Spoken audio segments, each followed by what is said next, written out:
Assalamualaikum everyone. I'm Amal. I'm Iman. And welcome to another episode of our Weird and Wonderful podcast. We are going to be talking about some really important topics today. Female taboo topics. Female taboo topics. So things like period, PMS. Period pains. Body grooming, things. Bodily grooming. Yeah. Do you say breastfeeding? Breastfeeding, yeah. So just FYI, this is a topic that we would like to talk about because we feel like it's not talked about enough. Yes. And it's important. Right. So firstly, periods. Yes. Everybody gets them. Everybody. Half the population gets them. I meant all women. Women get them. It's just another thing that you have to go through. It might be a bit scary when you get it when you're 12. Yeah. What was your introduction to period? For me? Oh, the first time I heard about period was when I think I was in kindergarten. Oh, okay, that's really early. No, I mean, not like in graphic detail, but I was in kindergarten and I asked Mama to go salat. I was like, okay, Ma, let's go salat Isha or whatever, because I used to pray with her mom. And she was like, oh, I can't pray today. And I was like, what do you mean? And she was like, let's just say that I'm kind of on break, on a holiday. So I was like, okay, that's a nice holiday. In that case, I'm on holiday too. So you asked me to go and pray. You said, okay, Amal, let's go salat. And I said, oh no, I'm on break. Do you remember this? No, I don't. And then I think you kept telling me to go pray. And I said, no, I'm on break. So you went to go tell Mama. Okay. And Mama came to me. She's like, Amal, stop saying that you're on break. You have to pray. Yeah. So that was the first sort of introduction. Yeah, and then slowly I started to understand, like, oh, okay, so that's what that is. Yeah. I guess for me it was in primary school, and all the girls started growing, and I was naturally like the shortest one. Yeah, you were quite small. Yeah, in like my group of my circle of friends, and I think I remember girls getting their period when we were like in Standard 3, so like 9. Yeah. Oh, wow. And I was like, I didn't get it yet. And okay, again, this is like, we're talking about taboo topics. So we're going to talk about. We're just going to go for it. Okay. Yeah. Hopefully some of these things have happened to you as well. So because I was so impatient that all my friends were growing, like their breasts were growing, and they were getting curvy. Yeah. And they were getting curvy, and I had nothing. Like every day I would go and check. I'm like, did I get it yet? No, nothing. And they were all wearing like proper training bras. Yeah. Like, before in primary school, you just like wear the vest, right? Like just like a singlet. Yeah. And all my friends were wearing like training bras. A tank top. Who don't know what a singlet is. Because apparently people don't know what singlet is. Yeah, tank top / singlet. Yeah. And all my friends wearing training bras. So one day, I think I made Mama buy me a training bra. Wow. Just because I wanted to feel like I was one of the girls. Right. And I stuffed my bra. And I had just seen an episode on Liz McGuire where she stuffed her bra with tissues. I did not know that. Yeah. And so what I did was I stuffed my bra with socks. Oh, no. And they were really big socks. It wasn't even like half a sock. It was a pair. A ball of pair. And just like one day I was like flat, and the next day I went to school and I had like yonkers, Yeah. And I think I was like 11. And then I think I came home and Mama was like, what is this? And for me, like that day, I felt so cool. Like, I had boobs just like everybody else. And then Mama asked me, why did you stuff your bra? And I said, because I was cold. You think she fell for that? No, she didn't. And then I was not allowed to wear a training bra again until you actually had I actually had it. So that's the thing, right? Like period is something that I think a lot of young girls feel left out once their friends start having it. See, for me that was the opposite. Okay. I really didn't want it. Okay. You didn't want to break? I didn't want period because I was so scared of the idea of once you have your period, you've already passed puberty, dabali, you're going to be accountable for your own misdeeds. And I was scared of that.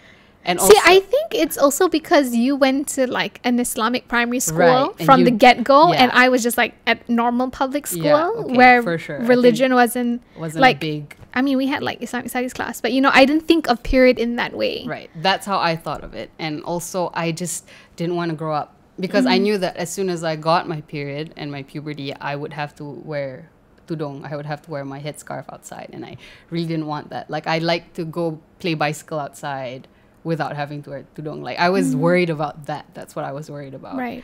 And I was actually one of the last of my friends to get it, and I was very happy about that. I was like, oh yes. But there was something funny about like being in Islamic school. Like they were like, oh, the girls yang period dapat duduk saf depan. Oh. Yeah, that was weird. So when they said that, I was like, oh, okay. So I went to the back, and then the kakak senior was like, oh, Amal tak period lagi. And I was like, that is such a... Are you period shaming me? I found that very strange, but that's besides the point. But yeah, I did not want to get it. And when I got it, I was actually very upset. I remember I made an announcement. You made an announcement. Because when I saw the blood, I was like, I was in denial. I was like, oh, did I like bump against something? And then like and I had a really big cut. Like that's what I was hoping. Sure. Yeah, and then but then deep down I knew what happened. So I called you, and then I showed you my underwear, and you screamed. You're like, Amal got her period, and everybody, like the whole neighborhood heard. I'm pretty sure because all the windows and the doors were open because it was the weekend. I remember that. I'm so sorry. That's okay. I was just really excited for you. Like for me, I was really excited. So I did not get my period till I was in like sent Form 1, like Form 1, so I was 13. Yeah, I was Form 1 as well. And I like told everyone that I'd gotten it, and I actually didn't. I was like, how long can I keep up this life for? Are you for real? Yeah. Oh my gosh. Because I really wanted to feel like cool. Like, I don't know. For me, I think maybe our backgrounds are just a little bit different. Like the cool kids got their period, you know? See. So, but I remember the very first time I got it, it was actually after school. I was in my taekwondo uniform. Really? Because it was Thursday. Thursday means taekwondo after school. I was wearing all white. I went to the bathroom. There she was. Yeah. And I remember I had my Nokia 3330, and I texted Mama, and I said, okay, this happened. What do I do? And she said, just go find a female teacher and tell her what happened and ask her for a pad. Right. And I was like, okay. So that's what I did. I see. And that was the start of my journey with periods. Right. And in school, you were never really allowed to say out loud. Really? From your friends. Like, I mean, if you needed a pad from your friend, would you be like, do you have a pad? Oh, I can't remember. Our code name for the girls in our class, it was bread. Do you have some bread? Because I got some jam. Oh my God. Strawberry jam.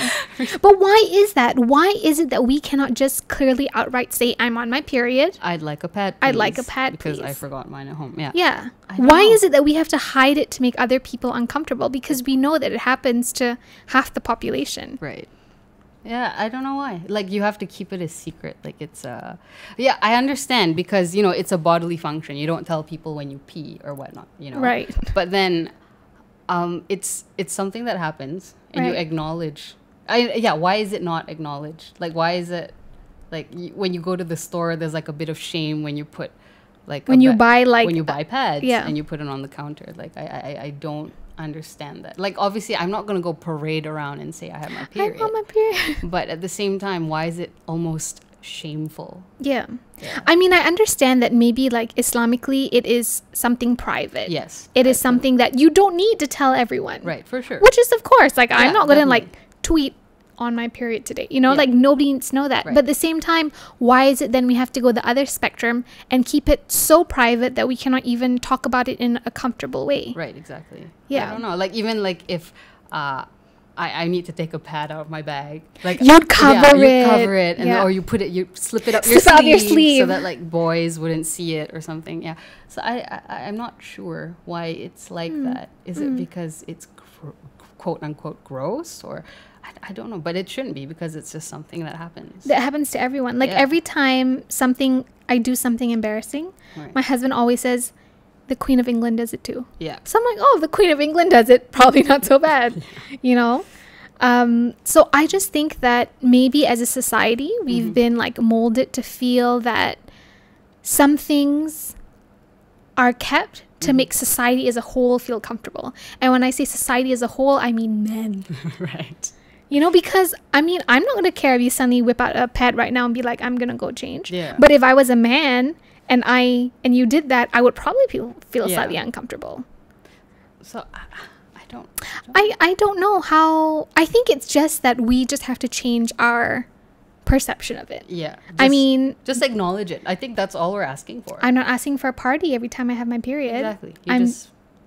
I'm just saying, if I have it, be cool with it. Yeah, exactly. And also, you know, there's a lot of I see a lot of things now, like where guys are saying like, oh, I went to the store and I had to get like my wife some pads, and people were looking at me weirdly. Like, why is that still happening? Right. You know? You'd be like, oh, what a nice husband buying pads for his wife. Yeah. That's what I would think. Yeah. Because sometimes I make my husband do that. But on the other spectrum, okay, now we've talked about periods. On the side of the spectrum, we've talked about periods. I think that's fair enough as a taboo.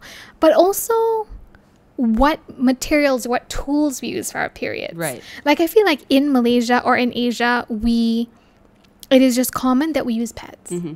You know? 32 cm ka, 48 cm, whatever. Is it 42, 38? I was in Singapore the other day with our cousin, and I had my period, and she gave me a 48 cm pad. I was like, this is the most amazing thing I've ever seen. Wow, we gotta get it on like that. Covers like the whole thing. I was like, this is hashtag protection. Right. This is the real protection. So I just feel like in Asia we use pads, but you know, you and I we studied in Canada for a while, and over there tampons are actually much cheaper than pads. So I did my research on it, and I was like, you know what? Maybe I'll try it. Right. So I actually tried pads when I was 20, 21. Tampons, you mean? Sorry, tampons. And it's the ones with the applicator. Right. So it's not just the bud thing. It's an applicator where you like has a little tangkai and you push it and then the tampon goes in. And for me, those worked a lot better than pads. Right, because it doesn't leak.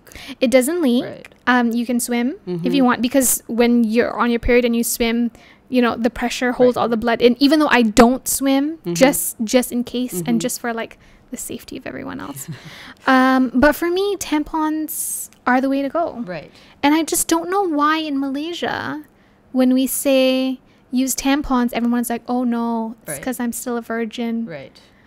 I don't know how that connects to it. Is it because people say like, I don't want to insert anything? Right. But it doesn't go all the way. Like it's just at the surface, like at the end there. Yeah. Just at the ending. Yeah. I don't know. I guess people are just scared, I guess, because there's always that thing like only after you're married can anything go up there. I see. Yeah. So I never realized that. People are just scared, I think. Because they're not educated about it. Yeah, because tampons are just not really a thing. Yeah. I feel. But on the opposite spectrum, in the West, people use tampons. People don't use pads. Right. Is it because they make it such a big deal here about that? Is it called the daru, the hymen? Okay. Yeah. I don't know.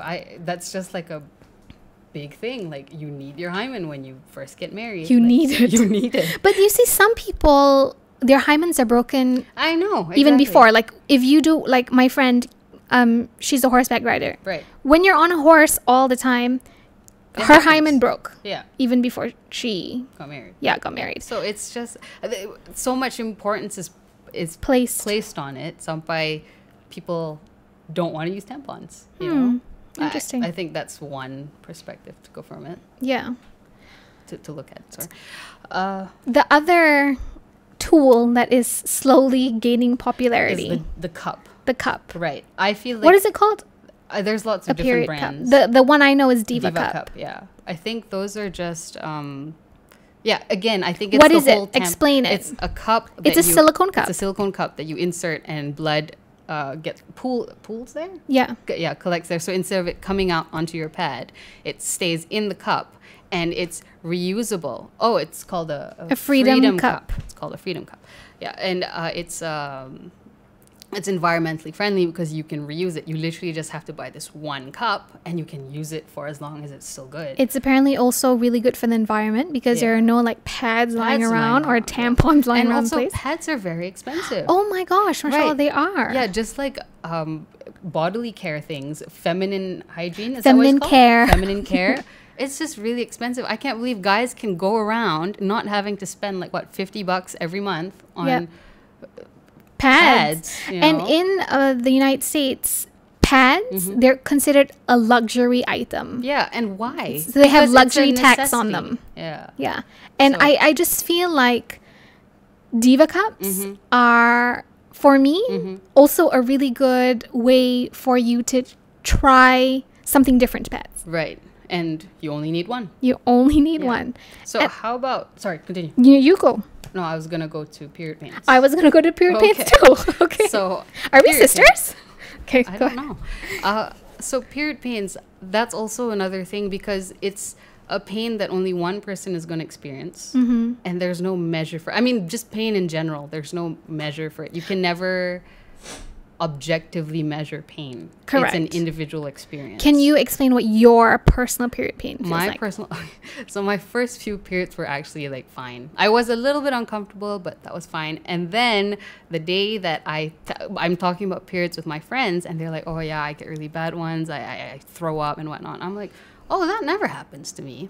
And guess what? The next period it was the worst period of my mashallah. life. I threw up. I was just so uncomfortable. I was confused as to whether I needed to poop or if I was in pain because of period. You know, I'm pretty sure if you have period pains, you understand what I'm saying. But Yeah.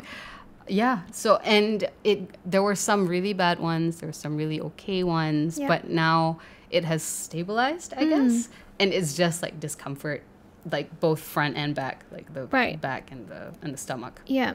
Yeah, so that's mine. Like I groan like, oh gosh, I'm gonna be in pain today, but yeah, on the whole I'm okay, but I understand I have been to that really, really, really dark place. Yeah, so have I. I feel like the thing about period pains is that some women feel it, some women don't. Right. And the women who don't feel it, mashallah, alhamdulillah, like, I'm so what happy a gift. for you. What a gift. Yeah. But at the same time, Yeah, all I ask is some sympathy. correct, some sympathy and some empathy. Don't be like, oh, I don't feel Yeah, it. it's like, oh, why are these women so weak? Yeah, like, be fine. Like, there's, Yeah. you know, but no, some, like, I am gets really exactly bad. the same like you. Yeah. I even wrote an article about it once Right.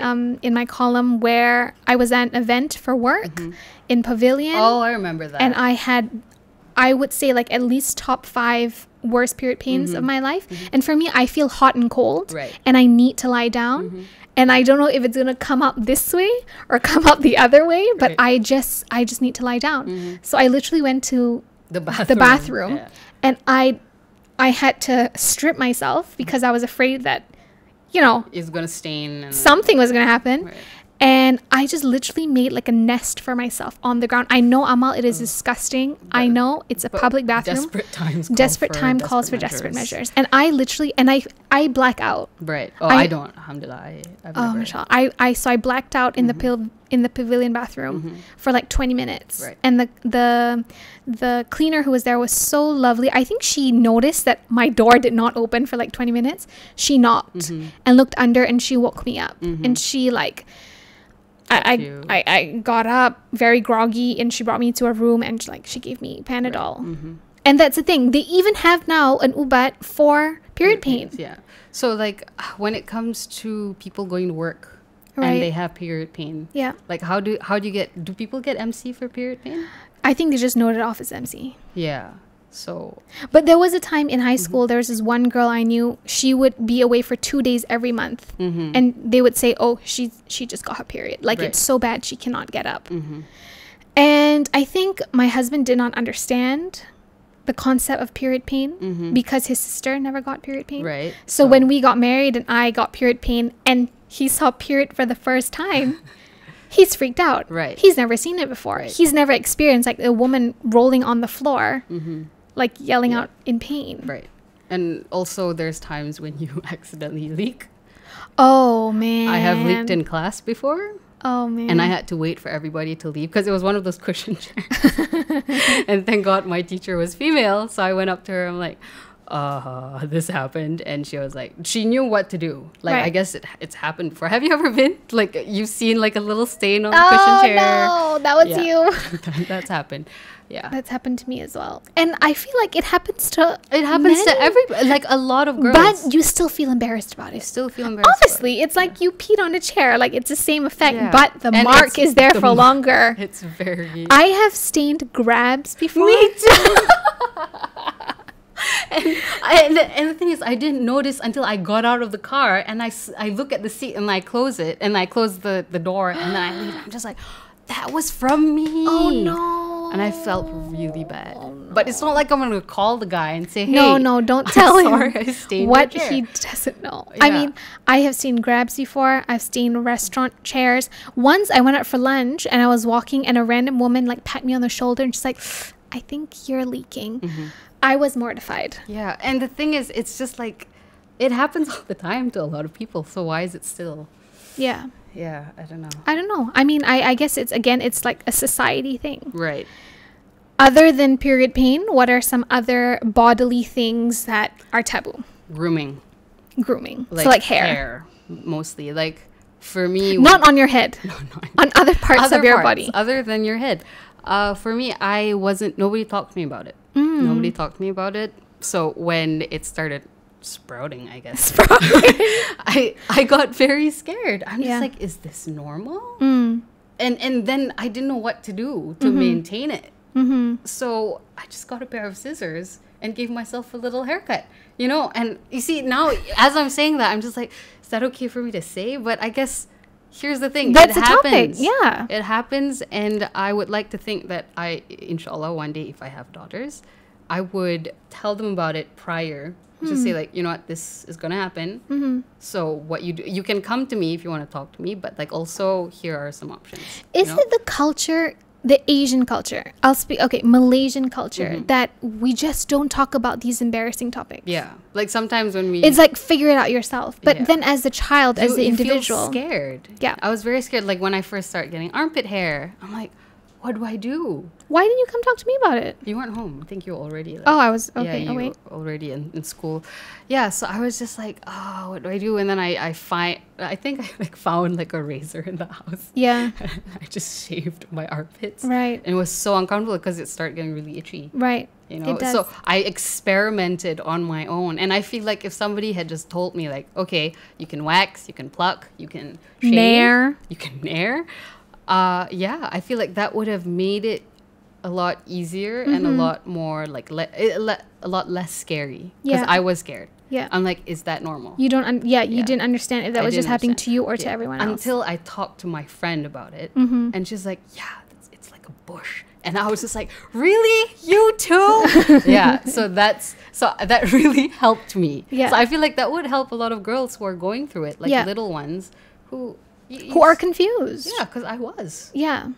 Genuinely confused. I think for me, it started off with girls shaving their legs. I never understood that. Right. Because, alhamdulillah, like, I don't. Yeah, neither do I. Yeah. I don't do that. For me, it's like, it's my private areas. And it's my armpits and my upper lip.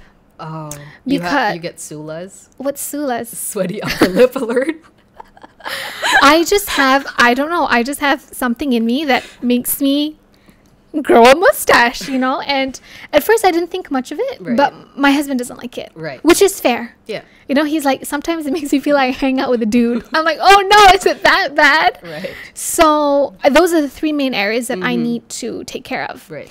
And obviously one of your options is waxing. Yes. But obviously in Islam, some people consider waxing your private part not something acceptable, right? Because it's your outlet. Okay. It's an area where other people who's not shouldn't see. Okay. Yeah, fair enough. But I know of some people who are just so desperate they just cannot do it themselves. Right. Like either shave themselves down there or not desperate in a negative way. Not just desperate. Like, I don't know what to do anymore. I just don't know what to do. That they go and seek this professional help. Right. And to them, it's like these women see. Sorry for lack of a better word, but it's just what it's called. See vaginas every day. Right. So for them, it's like just another thing. It's just another day in the office. Right. I'm helping someone get rid of her bush. Right. So I don't know. I think that's really. I don't know if there is. I'm almost positive there is no hadith on specifically waxing, but if there is something out there that can give people a little bit more clarity, right? Because like in this day and age, it's not black and white anymore. There's a lot of gray area. Definitely. Like definitely, I go for. I wax my armpit. Right. I wax my upper lip. So, I guess people just need to know that you don't have to be embarrassed about it. Yeah. Happens to everybody. Yeah, and when people do talk about it, don't make them feel bad about it. Yeah. You know? Yeah, like, oh, I had pun hair. Yeah. Good for you, naked Good mole for rat. you, girl. Like, you know, like, good for you. But I'm a bit more hairy. And I need your help. Yeah. Yeah. So that will be one. And I think the last topic for female taboo things that I can think of is breastfeeding. Yeah. Breastfeeding. Like, You and I have not breastfed, No. so we can't really. no, but But what are your sentiments? the other day I read this thing online where this girl was telling a story on how she was in class and a bunch of boys were arguing about how public breastfeeding is disgusting, or just breastfeeding in general. I can't really remember. But then she stood up and said, like, why is it that when women's private parts, breasts, are no longer for men's pleasure, it suddenly becomes disgusting. And I was like, girl, own that. Snaps. And she said, like, 100%. all the boys just stopped.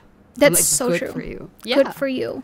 Because, hello, you're not just whipping out a breast for fun. You are feeding another life. Exactly. Because it is your responsibility to feed your child. And just for the record, we don't mean like bringing out your breast in public. No, No, not that. no. I mean, have a cover. I mean, that's Yeah, just and that's the other thing as well, That's like- just basic decency. for I sure. just feel like breastfeeding is every woman's right. You Yeah. can do it wherever you feel comfortable. Right, for sure. But at the same time, also just be mindful Yeah. that you don't want, not that nobody wants to see your breast, is that you don't want other people to see your breast. Exactly. Yes.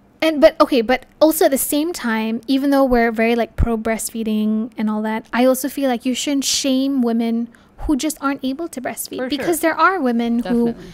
you know, just their bodies are just going through something and they can't. And that's fair. Yeah. So I guess all we're trying to say is that don't shame or guilt women for doing what we do, because we have to do it. Yeah. We have to have our periods. I mean, not say we have to have, they just happen. They just happen. We have periods. Hold on, can I just ask, have you ever had a point of time where you lost your period? No. So you have had period regularly for like the last like 12 years of your life? Yeah, I would say so. Okay, not 12. 10. 10. Whenever. 10. Sorry, I meant to say Yeah, 10. yeah. I can't do math. For me, there was a point of time where I actually lost my period for like a good 6 months in high Wow. school. It's not that I was whatever. I just didn't get it. Yeah. And I was scared because I thought, what is wrong with my body? Why am I was regular, Right. and then suddenly it just went away for a good 6 months. Right. And I think I was afraid to tell anyone, to Right. ask our parents, to ask you, because I didn't want you to think Yeah, anything of it. for sure. And I told myself, you know what? If it's supposed to come back, it'll come back. So If- you didn't tell anybody? No, You didn't tell mama or anything? no. Wow. And I thought, did I run out of eggs already? I didn't start off with a very good supply. Because I guess at that time I was like only like 16, 17. yeah. And then people will accuse you of things, right? Right. Especially because you're 16 or 17. Yeah. So, yeah. So I just... But I wonder if it's a medical thing. Like some people. Oh, yeah. I'm sure there's like a biological explanation Yeah, for that. It yeah. just happens. Yeah. I have heard of people not having periods for like a year or 2 years or so, and then it's just coming back. It's just your body. Yeah. And it's just like women getting pregnant and not knowing that they're pregnant. Yeah, there's that. As in, like, yes, they you know, Yeah. sleep with their husbands. But then they just don't show the signs to like then the they very just end. have no- Okay, so why are taboo things taboo? You know, I just feel like it's a way to make more people feel comfortable. Right. That's why we don't talk about it. And I think that they're very important things. Yes, for sure. Like period, you know, your body, how your body changes once you switch into puberty. These are very important things that if you don't have a proper adult or a proper person who has gone through it. Yeah. you're going to be very confused for a very long time. And if you talk to your friends who are the same age as you, They might going give through- you the wrong advice. They might give you the wrong advice. They'll be like, orang tu kata, yeah, you know, and then you'll be like, okay, Yeah. sure. And then you live by it. I heard once from someone who's told me that to rub chalk in my armpit. No. And that will firstly make my armpit white, and Right. secondly not grow any hair. And like, firstly, if my armpit is white, it's going to be a very different color from the rest of my body, you know? So that's why I feel like these taboo things are important for us to talk about. Definitely. Like, I feel so passionate about this. My voice is raising. So, but like, like, of course, definitely there's a reason we don't talk about it. And I mean, for the most part, is that, you know, what am I trying to say? I mean, be modest for sure. Be modest. If you don't have to announce it, you know, like, oh, I'm on my period, whatnot. Yeah. But when it comes time to if you need to talk about it, if you're having a difficult time, you should have that conversation. You should have that conversation so that you'll get the help that you need. Yeah, we're not saying that taboo topics need to be like out in the open all the time. No, it doesn't need to be talked about at like a dinner conversation. Exactly. That's not what we're saying. What we're saying is that it needs to be talked about at some point with the right circumstances, with the right people. Right. And don't feel guilty about it, because legit, everybody goes through it. Yeah. Did you ever feel guilty? I don't think so. It was, I guess, just when I actually stained things. Right. That's when I felt Amal, everyone feels guilty about staining things. Trust me. But like, on the whole, it was just like, sometimes I would talk about periods in front of boys or something. Right. And like, they just wouldn't say anything. You know? Maybe because they feel left out. Yeah, maybe. Periods are cool, guys. Sorry, your reproductive system doesn't do that. But yeah, so, or basically we're just saying that talk about it if you need to. If you have children, you know, maybe it's a good idea to put it out there a little bit so that they don't, because I was terrified. I actually was really scared about the hair. Yeah, for sure. I just respect the fact that taboo topics are taboo at certain places. Yeah, and so, at certain points, when you're having dinner, don't talk about it. But in the whole. On the whole, it needs to be talked about so that it's normal, so that you don't feel like an alien when it actually happens to you for the first time. Yeah. You know? Have you guys ever felt like aliens? Are there any taboo topics that you feel that we missed out, or any taboo topics that you feel that we should discuss maybe in a future episode? Please let us know. Yeah. Comment them down below. Subscribe to DOPStv. Yeah. And inshallah, we'll have more episodes for you coming very soon. Thanks for listening in today. Thanks for listening. Assalamualaikum. Assalamualaikum.